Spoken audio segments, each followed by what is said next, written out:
इस वीडियो में हम बात करने वाले हैं 5G इस्तेमाल करने वाले लोग या जो इस्तेमाल करने की सोच रहे हैं एज अ ब्रॉडबैंड।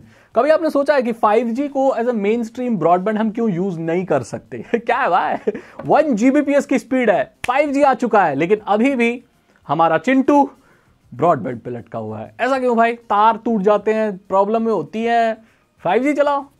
देखो, 5G कभी भी मेन स्ट्रीम ब्रॉडबैंड को रिप्लेस नहीं कर सकता और उसी की वजह आज हम बताने वाले भाई साहब। सबसे पहली चीज, कवरेज। 5G का कवरेज हर जगह ना ही है, अभी भी नहीं है, बिल्कुल भी नहीं है, आगे 3-4 साल में भी नहीं होगा।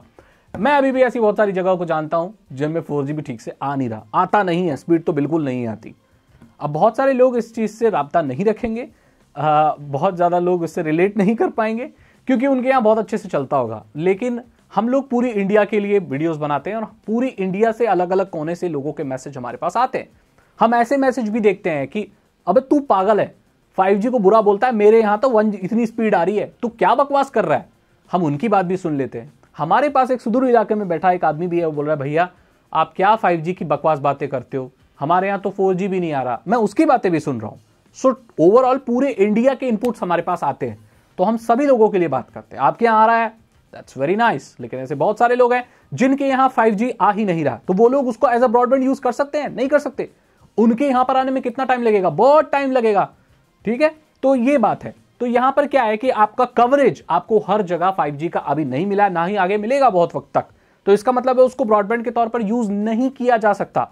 और 5G का खेल यह भी है कि अगर आपको कवरेज मिल भी रहा है तो इस चीज की गारंटी नहीं है कि आपको 5G की फुल स्पीड मिलेगी, बिकॉज नेटवर्क मिलना is a different thing and network पे स्पीड मिलना इज अ डिफरेंट थिंग।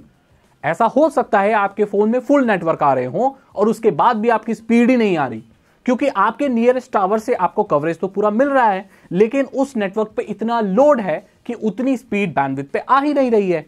तो ये फर्क है, फुल नेटवर्क आना और फुल स्पीड आना, इनमें बहुत फर्क होता है दोस्तों। और अगली चीज, इसको मेन स्ट्रीम ब्रॉडबैंड के तौर पर यूज नहीं किया जा सकता, वो इसलिए क्योंकि इसके सामने अगर कंक्रीट दरवाजे, स्टील की अलमारी, चेयर, गद्दा, इंसान कुछ भी आ जाए ना तो स्पीड कम हो जाती है। 5G बैंड जिस बैंड पर चलती है, कंक्रीट तो उसकी बहुत बड़ी दुश्मन है। आप 2 दीवारें लगा दो, 5G पार नहीं कर पाएगी, उस पर स्पीड एकदम रद्दी हो जाएगी। उसको चाहिए खुला आसमान। तो हम लोग तो घर में रहते हैं, हम लोग जंगल खुले आसमान में थोड़ी रहते हैं, तो ठीक है आउटडोर हो तो ये अच्छी बात है। लेकिन अगर आप इंडोर चले जाओ, जो कि मोस्ट केसेस में ब्रॉडबैंड लोग इंडोर ही चलाते हैं, घर के अंदर ही चलाते हैं ना, छत पे बैठ के थोड़ी चलाते ब्रॉडबैंड। तो ऐसे केस में आपको स्पीड नहीं मिलेगी। ऐसे में बहुत सारे उन लोगों को रिपीटर्स बहुत ज्यादा ऐसे लगाने पड़ेंगे, जो कि पॉसिबल नहीं है अभी के वक्त में। तो इसीलिए भी इसे मेन स्ट्रीम ब्रॉडबैंड यूज नहीं किया जा सकता। इंडोर के लिए अभी भी फाइबर ऑप्टिक ही बेस्ट माना जाता है, आपका 5G नहीं। ठीक है, और ये जो 5G है ना, ये शॉर्ट रेंज के लिए ही बनाया गया, लॉन्ग रेंज के लिए है ही नहीं। हर एक टेक्नोलॉजी का एक फायदा और एक नुकसान होता है। 5G का फायदा ये है कि ये बहुत स्पीड दे सकता है, लेकिन इसका नुकसान ये है कि उस स्पीड को देगा, लेकिन जो नेटवर्क होंगे या जो स्पीड है वो ज्यादा दूर तक नहीं दे पाएगा। जैसे मैं यहां हूं और 5G यहां है तो ये बहुत फास्ट चलेगा बहुत, लेकिन मैं जरा सा इधर हुआ ना तो मेरे को कवरेज नहीं मिलेगा, मेरे को स्पीड नहीं मिलेगी। तो इसीलिए 5G को इंप्लीमेंट करना बहुत पैसा लगाना है। कंपनियों को अगर इंडिया के कोने कोने में 5G देना है तो इतना पैसा लगाना पड़ेगा बहुत, क्योंकि आपको लगभग हर 500 मीटर, हर 100 मीटर पर एक रिपीटर, एक टावर लगाना पड़ेगा, जो कि बहुत सारी जगहों पे अभी पॉसिबल है ही नहीं। गाइडलाइंस इशू है, एरिया अलॉट का इशू है, पैसे का इशू है, बहुत सारी चीजें। और हमारे यहाँ तो इंडिया में जो टेलीकॉम कंपनीज हैं, एक दो को छोड़कर, एक ही को छोड़कर, बहुत बुरी हालत है उनकी। उनके कर्जे ही बकाया नहीं हो रहे भाई, वो कहां से लगाएंगे बेचारी। एक में तो अभी 5G नहीं आया ठीक से, सोच रहे हो तो कहां भैया। कुल मिलाकर मैं यही बोलना चाहता हूं कि अगर आपको फास्ट इंटरनेट चाहिए पूरी दुनिया में, मैं सिर्फ इंडिया की बात नहीं कर रहा हूं, ऐसा नहीं है कि भाई इंडिया का 5G बेकार है, साली 5G टेक्नोलॉजी बेकार है, चाहे अमेरिका में हो चाहे ऑस्ट्रेलिया में हो भाई, ये कभी भी स्टेबल इंटरनेट कनेक्शन का सोर्स नहीं हो सकता, क्योंकि इसकी स्पीड बहुत ज्यादा फ्लक्चुएट करेगी।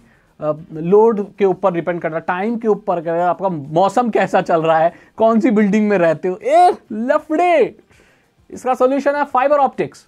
बस तार है, बस एक तार है, ठीक है, वो नहीं है। वैसे भी घर में नाचते हुए इंटरनेट थोड़ी चलाते भी तो वाईफाई लगा सकते हो। ठीक है, तो आपके लिए बढ़िया है, ब्रॉडबैंड अगर यूज करना है तो फाइबर ऑप्टिक। अभी मैं एक चीज और बताना चाहता हूं, एयरटेल ने ना बहुत इंटरनेशनली सैटेलाइट इंटरनेट देना भी शुरू कर दिया है।